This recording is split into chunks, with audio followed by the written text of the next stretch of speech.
The third stage of strategic planning is developing a vision.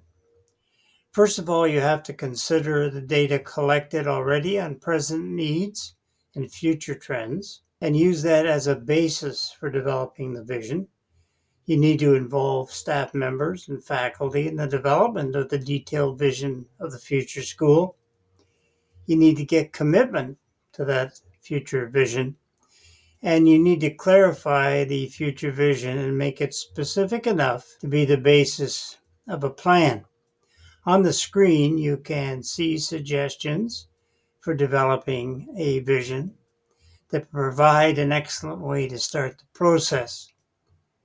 I'm going to speak to the following areas: metaphors to build a vision, creative imagining of the future, creative proposals, guidelines for strategic issue identification, expanding the vision, and setting priorities. Exercise 1, using metaphors to build a vision. A creative way to begin developing and clarifying a vision of the future is to consider metaphors that might provide parallels to the ideal educational process or the ways that educational staff will work together. Here are some examples as a way of getting started. Teachers as professional consultants. The school is a garden. Education as an evolutionary process. Educational staff as a crew of a spacecraft. School as a skills bank for the community. Teachers as architects of the future. Education as an investment. Teachers as miners of precious metal or precious stones. Or develop your own metaphor and use the spaces. You can see the form on your screen provided. Explore metaphors considering the perspective of the metaphor match with your version of the school, the students, etc.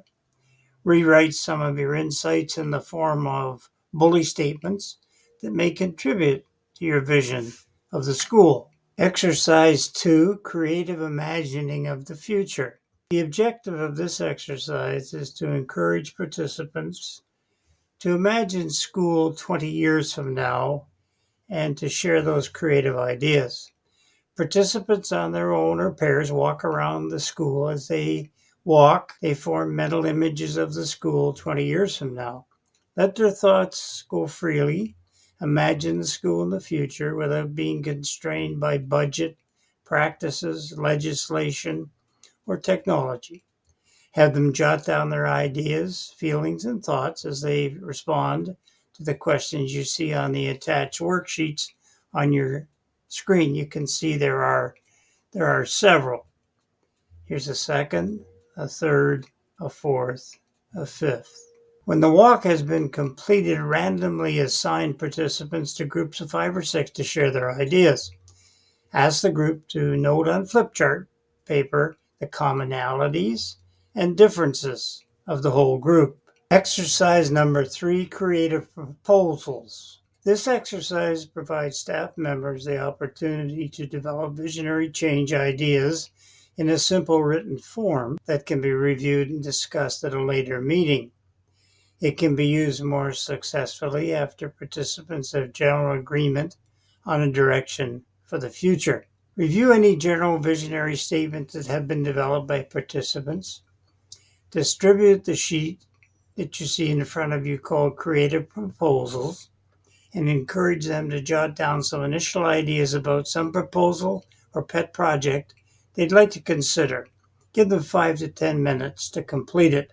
Ask participants to pair up with someone else in the room to share ideas and suggest that they spend 5 minutes each describing their creative proposal to their partner.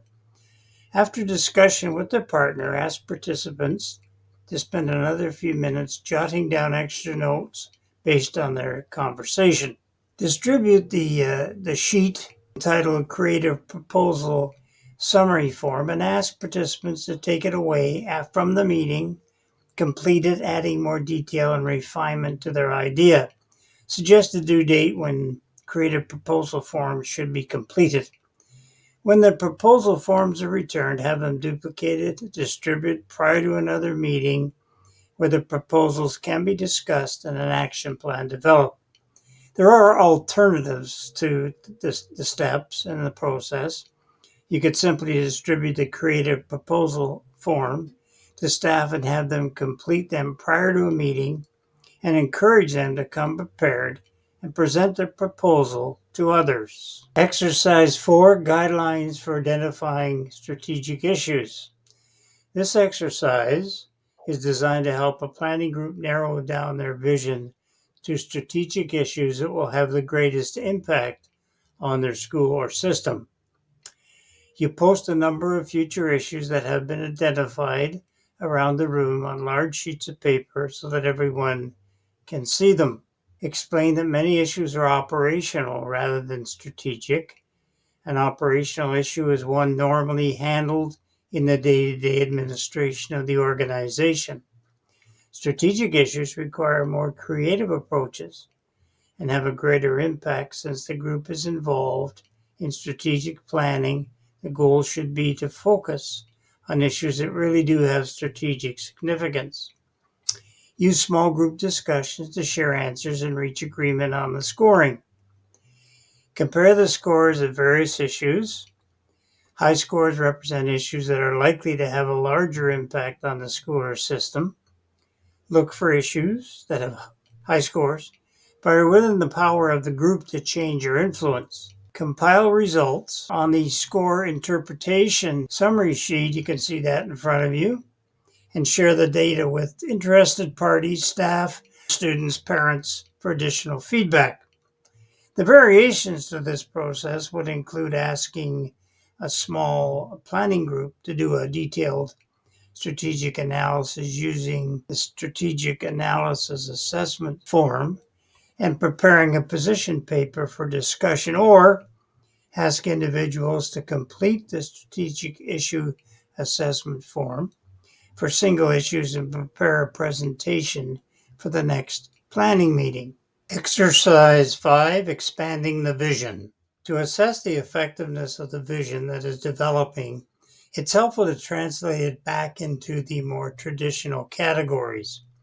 Each vision will have implications for the organizational strategy that I spoke about earlier. The traditional educational structures are defined on the screen.